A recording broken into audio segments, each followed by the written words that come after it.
ಬೆಳಗ್ಗೆ ರಾಜೀನಾಮೆ, ರಾತ್ರಿ ಲೈವು, 12 ಗಂಟೆಗೆ ಪಾರ್ಲಿಮೆಂಟ್ ಬಿಟ್ಟು ಓಡೋಗೋದು. ನಿಜವಾಗ್ಲೂ ಇದೊಂಥರ ಎಲ್ಲೋ ಒಂದು ಕಡೆ ಇದೊಂದು ಸೋತು ಎಕ್ಸ್ಪೈರಿ ಅಂದರೆ ಎಕ್ಸ್ಪೈರಿ ಡೇಟ್ ಹತ್ತಿರ ಇರುವಂಥ ಸರ್ಕಾರ ಅಂತ ನನಗನ್ನಿಸ್ತಾ ಇದೆ. ಯಾವ ದೇಶದ ಪ್ರಧಾನಮಂತ್ರಿ 15 ದಿವಸ ಹೊರದೇಶ ಟ್ರಿಪ್ಪಲ್ಲಿ ಇರ್ತಾನೋ ಆತನಿಗೆ ನೋವೆಲ್ ಗೊತ್ತಾಗುತ್ತೆ ಸರ್. ಆದರೆ ಮಧ್ಯರಾತ್ರಿಯಲ್ಲಿ ಪೆರೆಂಟ್ಸ್ ಅಂತ ಇವ್ರು ಅಂತಾರೆ ಸರ್. ಯಾವ ಸತ್ಯ? ದೇಶದ ಪ್ರಧಾನಿ ಹೇಳಿದ ಪೆರೆಂಟ್ಸ್ಗೆ ಸತ್ಯನೋ ಅಥವಾ ದೇಶದ ದ್ರೋಹಿಗಳಂತೇಳಿ ಸತ್ಯನೋ ಗೊತ್ತಿಲ್ಲ ಸರ್. ಯಾವ ದೆಹಲಿ ಹೈಕೋರ್ಟ್ ಹೇಳ್ತೋ ನಮ್ಮನ್ನು ಎಳ್ತರಬೇಡಿ ಅಂತ, ಯಾವ ಸುಪ್ರೀಂ ಕೋರ್ಟ್ ಹೇಳ್ತೋ ನಮಗೆ ಸಮಯ ಇಲ್ಲ ಅಂತ ಸರ್. ಬೀದಿನಲ್ಲಿ ನ್ಯಾಯ ಸಿಕ್ಕಿದೆ. ವಿದ್ಯಾರ್ಥಿ ಶಕ್ತಿ ದೇಶದ ಶಕ್ತಿ ಅಂತ ನಾವು ಸ್ಲೋಗನ್ ಕೂಗ್ತಾ ಇರ್ತೀವಿ. ಆ ಸ್ಲೋಗನ್ಗೆ ಶಕ್ತಿ ಬಂದಿದೆ ಇವತ್ತು. ಸಂವಿಧಾನವನ್ನ ಕಿತ್ತು ಆಚೆ ಹಾಕ್ತೀವಿ ಅಂತ ಹೋದರೆಲ್ಲ ಆಚೆ ಹೋಗ್ತಾ ಇದ್ದಾರೆ. ಇವತ್ತು ಶಾಂತಿಯುತ ಪ್ರತಿಭಟನೆಯನ್ನು ಎಷ್ಟು ದಿವಸ ಬೇಕಾದ್ರೂ ಮಾಡ್ಬೋದಿತ್ತು. ಹಕ್ಕನ್ನು ಹತ್ತಿಕ್ಕುವಂತ ಕೆಲಸವನ್ನ ಚುನಾಯಿತ ಪ್ರತಿನಿಧಿಗಳು ಮಾಡದೆ ಕೊಟ್ರೆ ಅದಕ್ಕೆ ಉತ್ತರ ಏನ್ ಸಿಗುತ್ತೆ ಅಂತ ಇವತ್ತು ರಾಜೀನಾಮೆ ಕೊಡೋದು ಮುಖಾಂತರ ಗೊತ್ತಾಗಿದೆ. ನೋಡಿ, ಈ ದೇಶದಲ್ಲಿ ನಡೀತಾ ಇರುವಂತಹ ಹೋರಾಟ ಕಾಂಗ್ರೆಸ್ ಪ್ರಾಯೋಜಿತ ಹೋರಾಟ ಅಲ್ಲ, ಇದು ಜನ ಚಳವಳಿಯ ಹೋರಾಟ, ಸಂವಿಧಾನ ರಕ್ಷಣೆಯ ಹೋರಾಟ. ಈ ಸಂವಿಧಾನ ರಕ್ಷಣೆಯ ಹೋರಾಟಕ್ಕೆ ಕಾಂಗ್ರೆಸ್ ಸಂಪೂರ್ಣವಾದಂತಹ ಬೆಂಬಲವನ್ನು ಕೊಟ್ಟಿದೆ.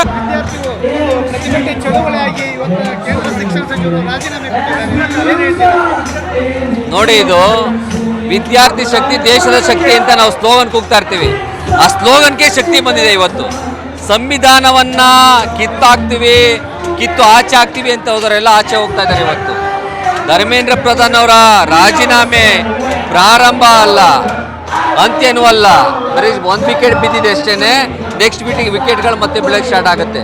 ವಿದ್ಯಾರ್ಥಿಗಳ ಮೇಲಂತ ಆದಂಥ ಹಲ್ಲೆಯಿಂದ ಇವತ್ತು ಒಂದು ರಾಜೀನಾಮೆ ಕೊಡಬೇಕಾಗಿದೆ. ಶಾಂತಿಯುತ ಪ್ರತಿಭಟನೆಯನ್ನು ಎಷ್ಟು ದಿವಸ ಬೇಕಾದ್ರೂ ಮಾಡ್ಬೋದಿತ್ತು. ಹಕ್ಕನ್ನು ಹತ್ತಿಕ್ಕುವಂಥ ಕೆಲಸವನ್ನ ಚುನಾಯಿತ ಪ್ರತಿನಿಧಿಗಳು ಮಾಡದೆ ಕೊಟ್ರೆ ಅದಕ್ಕೆ ಉತ್ತರ ಏನು ಸಿಗುತ್ತೆ ಅಂತ ಇವತ್ತು ರಾಜೀನಾಮೆ ಕೊಡೋದು ಮುಖಾಂತರ ಗೊತ್ತಾಗಿದೆ. ನೋಡಿ, ಯಾವತ್ತೂ ಕೂಡ ಸಂವಿಧಾನನೇ ಮೊದಲು, ಈ ದೇಶದ ಜನರೇ ಮೊದಲು, ಈ ದೇಶದ ಪರಿಸರನೇ ಮೊದಲು. ಯಾರೂ ದೊಡ್ಡವರಲ್ಲ. ವಿದ್ಯಾರ್ಥಿಗಳನ್ನ ಶಕ್ತಿ ಕುಂದುವಂತ ಮಾಡಿದಂಥ ಶಕ್ತಿಗಳೆಲ್ಲ ಇವತ್ತು ಮೂಲೆ ಗುಂಪಾಗಿದೆ. ಈ ಹೋರಾಟ ಇಲ್ಲಿಗೆ ಮುಗಿಯಲ್ಲ. ಮೋದಿಯವರು ಬಂದು ಆಚೆ ಸಾರಿಯನ್ನು ಕೇಳಬೇಕು, ಕ್ಷಮೆನ ಯಾಚಿಸಬೇಕು. ಜೊತೆಯಲ್ಲಿ ಅಮಿತ್ ಶಾ ಅವರು ಕೂಡ ರಾಜೀನಾಮೆನೆ ಕೊಡಬೇಕು. ಯಾಕಂದ್ರೆ ಬಡ ವಿದ್ಯಾರ್ಥಿಗಳ ಮೇಲೆ ಹಲ್ಲೆ ನಡೆಸದಂಥದ್ದು ಏನು, ಆ ನೇಮ್ ಬೋರ್ಡನ್ನು ತೆಗೆದುಬಿಟ್ಟು ನೇಮ್ ಪ್ಲೇಟ್ಗಳನ್ನು ಪೊಲೀಸರು ಬಂದು ಹಲ್ಲೆ ಮಾಡಿದಂಥದ್ದು ವಿದ್ಯಾರ್ಥಿಗಳ ಮೇಲೆ, ವಿದ್ಯಾರ್ಥಿನಿಯರ ಮೇಲೆ, ಇದು ಕ್ರೂರತನ, ಕರಾಳ ದಿನ ಅಂತಾನೆ ಹೇಳ್ಬೋದು. ಅವತ್ತನ್ನ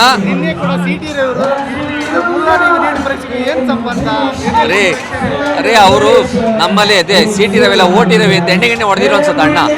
ಅಣ್ಣ ನೆನ್ನೆ ಎಣ್ಣೆ ಹೊಡೆದಿರೋದು ಇಳಿದಿರಲ್ಲ, ಅದಕ್ಕೆ ಹಂಗಾಗಿದೆ. ಎಣ್ಣೆ ಹೊಡೆದು ಒಂದು ಆಕ್ಸಿಡೆಂಟ್ ಮಾಡಿದ್ರು, ಅವರಿಬ್ರು ಪಾಪ ತೀರ್ಕೊಂಡ್ರು. ಇವ್ರು ಎಣ್ಣೆ ಹೊಡೆದು ಮಾತಾಡಿರ್ತಾರೆ ಅಣ್ಣ. ಅವ್ರಿಗಷ್ಟೇ ಗೊತ್ತಿರೋಂಥದ್ದು.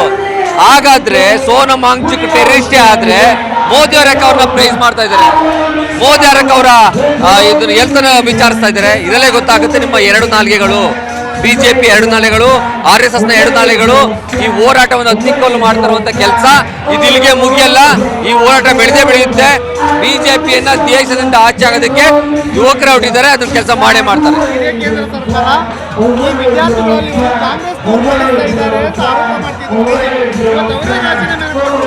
ಏನಂತ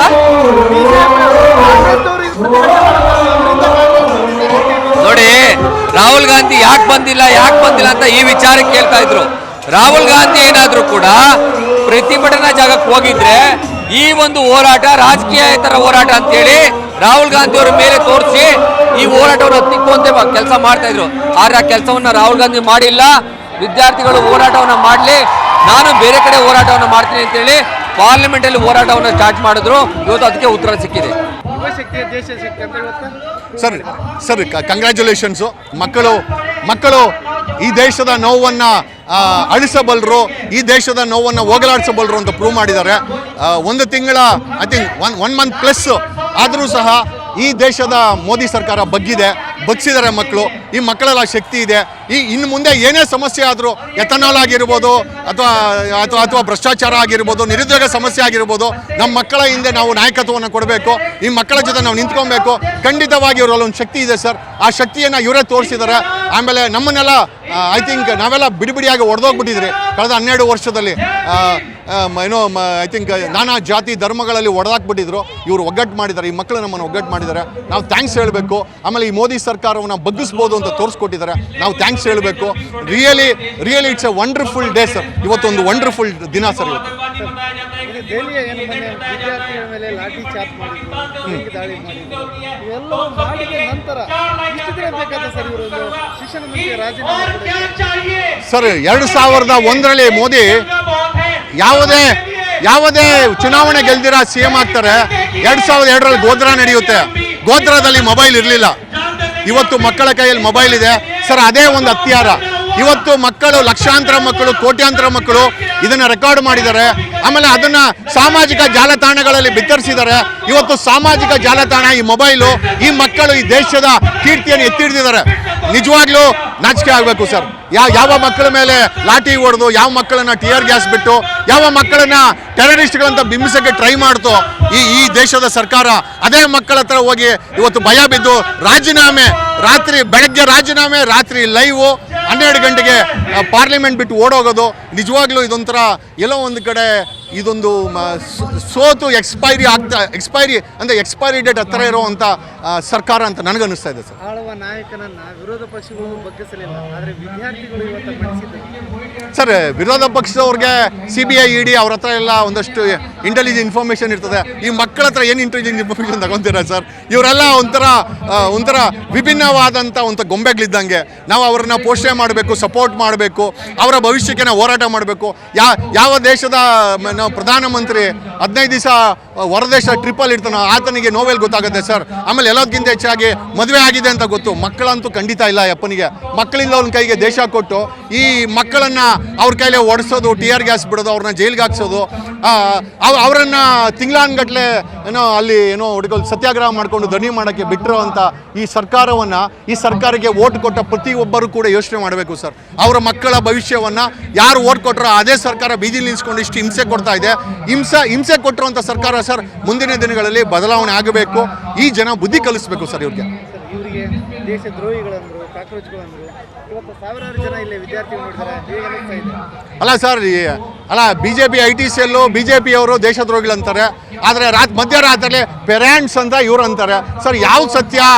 ದೇಶದ ಪ್ರಧಾನಿ ಹೇಳಿದ ಪೇರೆಂಟ್ಸ್ಗೆ ಸತ್ಯನೋ ಅಥವಾ ದೇಶದ ದ್ರೋಹಿಗಳಂತೇಳಿ ಸತ್ಯನೋ ಗೊತ್ತಿಲ್ಲ ಸರ್. ಅಂದರೆ ಸರ್ ಇವರು ಮೋದಿ ಸರ್ಕಾರ ಏನೇ ಮಾಡಿದ್ರು ಕೂಡ ಅದು ಸಪೋರ್ಟ್ ಮಾಡಿದ್ರೆ ನಾವು ದೇಶದ ಜೊತೆ ದೇಶ ಭಕ್ತರಾಗ್ಬಿಡ್ತೀವಿ. ಮೋದಿ ಸರ್ಕಾರ ಏನೇ ಮಾಡಿದ್ರು ಪ್ರಶ್ನೆ ಮಾಡಿದ್ರೆ ದೇಶ ವಿರೋಧ ಆಗ್ಬಿಡ್ತೀವಿ. 16 ಇಯರ್ಸು ಈ ಕರ್ನಾಟಕದಲ್ಲಿ ನಾನು ಅಪೋಸ್ ಮಾಡ್ಕೊಂಡು ಬಂದಿದ್ದೀನಿ. ಇದು BJP ಆಗಿರ್ಬೋದು, ಕಾಂಗ್ರೆಸ್ ಆಗಿರ್ಬೋದು, ದುರಾಡಳಿತ ಆಗಿರ್ಬೋದು, ಖಂಡಿತ ಆಗಿರ್ಬೋದು, ಒಂದಷ್ಟು ಚಾಲೆಂಜಸ್ ಬಂದಿರಬಹುದೇ ಹೊರತು ಎಲ್ಲೂ ಕೂಡ ನಮ್ಮ ಪ್ರಜಾತಂತ್ರ ವ್ಯವಸ್ಥೆಯಲ್ಲಿ ಈ ದೇಶದ ಸಂವಿಧಾನ ನಮ್ಮನ್ನು ಕೈ ಬಿಟ್ಟಿಲ್ಲ, ಇವತ್ತು ಕೂಡ ಕೈ ಬಿಟ್ಟಿಲ್ಲ. ಯಾವ ದೆಹಲಿ ಹೈಕೋರ್ಟ್ ಹೇಳ್ತೋ ನಮ್ಮನ್ನು ಎಳ್ತರಬೇಡಿ ಅಂತ, ಯಾವ ಸುಪ್ರೀಂ ಕೋರ್ಟ್ ಹೇಳ್ತೋ ನಮಗೆ ಸಮಯ ಇಲ್ಲ ಅಂತ ಸರ್ ಬೀದಿನಲ್ಲಿ ನ್ಯಾಯ ಸಿಕ್ಕಿದೆ ಸರ್. ನಮ್ಮ ಸ್ವತಂತ್ರದಲ್ಲೂ ಕೂಡ ಬೀದಿನಲ್ಲಿ ನ್ಯಾಯ ಸಿಕ್ಕಿದ್ದು. ಇವತ್ತು ಈ ಮೋದಿ ಸರ್ಕಾರದ ದುರಾಡಳಿತ ವಿರುದ್ಧನೂ ಅಷ್ಟೇ ನಮಗೆ ಬೀದಿನಲ್ಲಿ ನ್ಯಾಯ ಸಿಕ್ಕಿದೆ ಸರ್. ಬೀದಿ ಇಸ್ ಮೋಸ್ಟ್ ಇಂಪಾರ್ಟೆಂಟು. ನಮಗೆ ನ್ಯಾಯ ಸಿಗಬೇಕಾದ್ರೆ ಬೀದಿನಲ್ಲೇ ಸರ್, ಕೋರ್ಟಲ್ಲೂ ಸಿಗಲ್ಲ. ಯಾಕಂದರೆ ಕೋರ್ಟಿಗೆ ಸಮಯ ಇಲ್ಲ. ಮೋದಿ ಸರ್ಕಾರಕ್ಕೆ ನಮ್ಮನ್ನು ಕೇಳೋ ಅಂಥ ಧೈರ್ಯ ಇಲ್ಲ. ಓಕೆ, ಸೊ ಹಾಗಾಗಿ ಈ ಬೀದಿ ಮತ್ತೊಂದು ಸ್ವತಂತ್ರ ಹೋರಾಟ ಅಂತ ಅನಿಸುತ್ತೆ ಸರ್. ಒಂದು ಸಣ್ಣ ಸ್ವತಂತ್ರ ಹೋರಾಟ ನಾವೆಲ್ಲ ನೋಡಲಿಕ್ಕೆ ಸಿಕ್ತು ಅಂತ ಅನಿಸುತ್ತೆ. ಡೆಫಿನೆಟ್ಲಿ ಒಂದಷ್ಟು ನೋವಾಗಿದೆ, ಒಂದಷ್ಟು ಲಾಠಿ ಆಗಿದೆ, ಒಂದಷ್ಟು ಮಕ್ಕಳಿಗೆ ತೊಂದರೆ ಆಗಿದೆ, ಒಂದಷ್ಟು ಮಕ್ಕಳು ಜೈಲಲ್ಲಿದ್ದಾರೆ. Everything set and done. But ಈ ಮೋದಿ ಸರ್ಕಾರವನ್ನು ಬಗ್ಗಿಸಿದೆ. ನಿಜವಾಗ್ಲೂ ನಮಗೆ ಖುಷಿಯಾಗಿದೆ ಸರ್. Thank you. ವಿದ್ಯಾರ್ಥಿ ಹೋರಾಟವನ್ನು ಎಷ್ಟು ಹತ್ತಿಕ್ಕೋ ಪ್ರಯತ್ನವನ್ನು ಮಾಡಿದರು.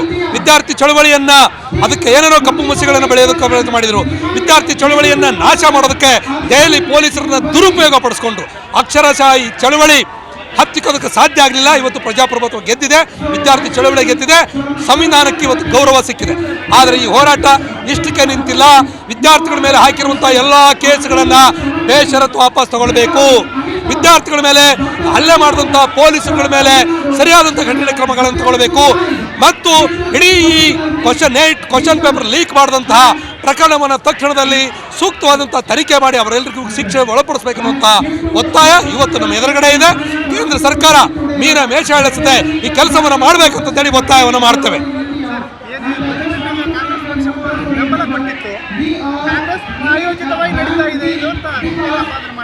ನೋಡಿ, ದೇಶದಲ್ಲಿ ನಡೀತಾ ಇರುವಂಥ ಹೋರಾಟ ಕಾಂಗ್ರೆಸ್ ಪ್ರಾಯೋಜಿತ ಹೋರಾಟ ಅಲ್ಲ. ಇದು ಜನ ಚಳವಳಿಯ ಹೋರಾಟ, ಸಂವಿಧಾನ ರಕ್ಷಣೆಯ ಹೋರಾಟ. ಈ ಸಂವಿಧಾನ ರಕ್ಷಣೆಯ ಹೋರಾಟಕ್ಕೆ ಕಾಂಗ್ರೆಸ್ ಸಂಪೂರ್ಣವಾದಂಥ ಬೆಂಬಲವನ್ನು ಕೊಟ್ಟಿದೆ. ಅಷ್ಟೇ ಅಲ್ಲದೆ ಕಾಂಗ್ರೆಸ್ಸಿನ ರಾಷ್ಟ್ರೀಯ ನಾಯಕರಿಂದ ಹಿಡಿದು ನನ್ನಂಥ ತಳಮಟ್ಟದ ನಾಯಕರೆಲ್ಲರೂ ಕೂಡ ಸಂಪೂರ್ಣವಾಗಿ ಸ್ವಯಂ ಪ್ರೇರಣೆಯಿಂದ ಈ ಹೋರಾಟದಲ್ಲಿ ಭಾಗವಹಿಸಿದ್ದೀವಿ.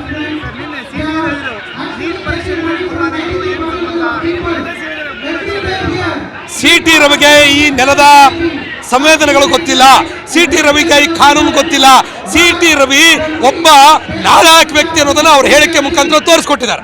ನಮ್ಮ ಕಾರ್ಯಕ್ರಮಗಳನ್ನ ನೀವು ನೋಡ್ತಾ ಇದ್ರೆ ನಮ್ಮ ಚಾನೆಲ್ ಅನ್ನ ಸಬ್ಸ್ಕ್ರೈಬ್ ಮಾಡಿ, ಪಕ್ಕದ ಬೆಲ್ ಐಕಾನ್ ಒತ್ತಿ ನಮ್ಮನ್ನ ಬೆಂಬಲಿಸಿ. ಹಾಗೆ ನಮ್ಮ ಕಾರ್ಯಕ್ರಮಗಳನ್ನ ಲೈಕ್ ಮಾಡಿ, ಕಮೆಂಟ್ ಮಾಡಿ, ಅದನ್ನ ಬೇರೆಯವರಿಗೂ ವಾಟ್ಸ್ಆಪ್ ಮೂಲಕ ಶೇರ್ ಮಾಡಿ. ನೀವು ಹೀಗೆ ಮಾಡಿದಾಗ ನಮ್ಮ ಚಾನೆಲ್ ಇನ್ನಷ್ಟು ಮತ್ತಷ್ಟು ಜನರಿಗೆ ತಲುಪಲು ನೀವು ನಮ್ಮೊಂದಿಗೆ ಸಹಕರಿಸಿದ ಹಾಗಾಗುತ್ತೆ. ಇದು ನೀವು ಯಾವುದೇ ಖರ್ಚಿಲ್ಲದೆ ಕೆಲವೇ